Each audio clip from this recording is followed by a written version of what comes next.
بسم اللہ الرحمن الرحیم۔ مختصراً میں آپ کے سامنے جمہوریت کا فلسفہ اور اس کی فکری بنیادوں پر گفتگو کرنا چاہتا ہوں۔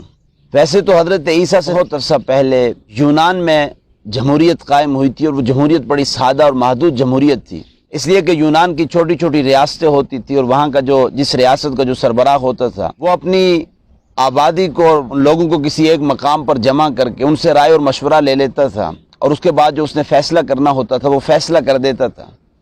بہرحال پھر وہ جمہوریت بھی ختم ہو گئی اور مطلق العنان بادشاہتیں قائم ہو گئی، اور پھر ایک طویل سلسلہ رہا مطلق العنان بادشاہتوں کا، یہاں تک کہ 18ویں صدی عیسوی میں جا کر ایک آزاد خیال جمہوریت، لبرل ڈیموکریسی کا تصور دنیا کے سامنے آیا ہے۔ اور اس وقت دنیا میں جو سیکولر جمہوریت ہے، اس کے بانی بنیادی طور پر 3 اشخاص ہیں۔ نمبر 1 وولٹائر، نمبر 2 مونٹسکو، اور نمبر 3 روسو۔ یہ جو 3 اشخاص ہیں، تینوں بہت بڑے اپنے وقت کے فلسفی تھے، اور تینوں کا تعلق بھی فرانس سے تھا۔ وولٹائر نے یہ فلسفہ دنیا کے سامنے پیش کیا کہ حکومت کا مذہب کے ساتھ، ریاست کا مذہب کے ساتھ کوئی تعلق نہیں ہونا چاہیے، اس لیے کہ مذہب انسان کا ایک ذاتی معاملہ ہے، اور مذہب انسان کی ایک ذاتی تسکین کا ذریعہ ہے۔ اب وہ تسکین حاصل کرے چاہے تو ایک خدا کی عبادت کر کے، چاہے تو کئی خداؤں کی عبادت کر کے، چاہے وہ آگ کی پرستش کرے، ستاروں کی پرستش کرے، جہاں سے اس کو ذاتی تسکین حاصل ہو وہ اس چیز کی عبادت کرے۔ لہذا کوئی کسی کے مذہب کو حق اور باطل قرار نہیں دے سکتا، اس لیے مذہب ایک ذاتی معاملہ ہے، انفرادی معاملہ ہے، اور مذہب جو ہے یہ ایک ذاتی تسکین کا ذریعہ ہے۔ تو بہرحال یہ فلسفہ پیش کیا تھا وولٹائر نے کہ مذہب کا ریاست کے ساتھ کوئی تعلق نہیں۔ دوسری جو شخصیت سامنے آئی ہے مونٹسکو کی، کہ اس نے جو فلسفہ دنیا کے سامنے پیش کیا ہے، وہ فلسفہ یہ تھا کہ اس سے پہلے جو مطلق العنان بادشاہتیں قائم رہی ہیں، وہاں ریاست کے تمام تر جو اختیارات تھے یا تو کسی ایک فرد کے پاس ہوتے تھے یا کسی ایک ادارے کے اندر مرکوز ہو کر رہ جاتے تھے۔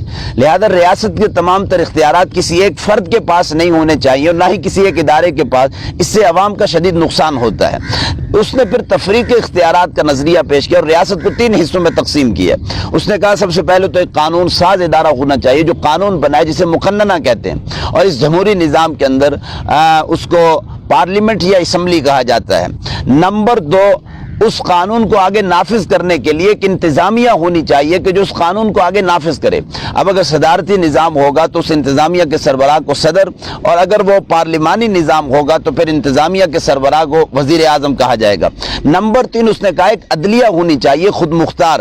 اگر کسی شخص کو مقننہ کے بارے میں، قانون ساز ادارے کے بارے میں کوئی شکایت ہو، کسی قانون کے بارے میں، یا یہ کچھ انتظامیہ کے بارے میں شکایت ہو، تو وہ اپنی شکایت عدلیہ کے پاس لے کر آئے، اور عدلیہ اتنی خود مختار ہونی چاہیے کہ وہ اس کی شکایت کو رفع کر سکے، اس کی شکایت کو دور کر سکے۔ تو بہرحال اس نے پھر ریاست کو یہ 3 حصوں میں تقسیم کیا اور تفریق اختیارات کا نظریہ پیش کیا۔ پھر جو تیسری شخصیت سیکولر ڈیموکریسی کا جو نظریہ پیش کیا، اس میں روسو کی شخصیت ہے، نمایاں اور بہت بڑا اپنے وقت کا فلسفی تھا۔ اس نے یہ کہا کہ ایک تو اس نے فرد کی آزادی کا زور دیا ہے کہ ہر شخص آزاد ہے۔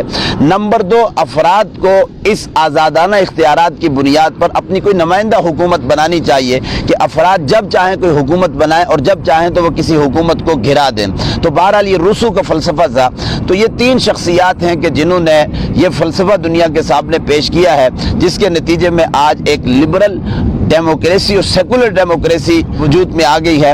حالانکہ اس لبرل اور اس سیکولر ڈیموکریسی کا اسلام کے ساتھ کوئی تعلق نہیں ہے۔ آج جو جمہوریت کے ساتھ جو اسلام کا لفظ لگا دیا گیا ہے، یہ ایسے ہی ہے جیسے شراب کے ساتھ کوئی یوں لگا دے کہ اسلامی شراب، جب اس کے بانی اور اس کو بنانے والے اور اس فلسفے کے جو موجد ہیں وہ لوگ ہی مسلمان نہیں تھے، اور خالص انہوں نے جو نظریہ پیش کیا، انہوں نے کہا مذہب کا ریاست کے ساتھ کوئی تعلق نہیں، حالانکہ اسلام کی ایک بالکل منافی بات ہے۔ تو بہرحال یہ ہے جمہوریت کی اساس اور جمہوریت کا فلسفہ اور اس کی فکری بنیادیں، جو بہت مختصراً میں نے آپ کے سامنے عرض کر دی۔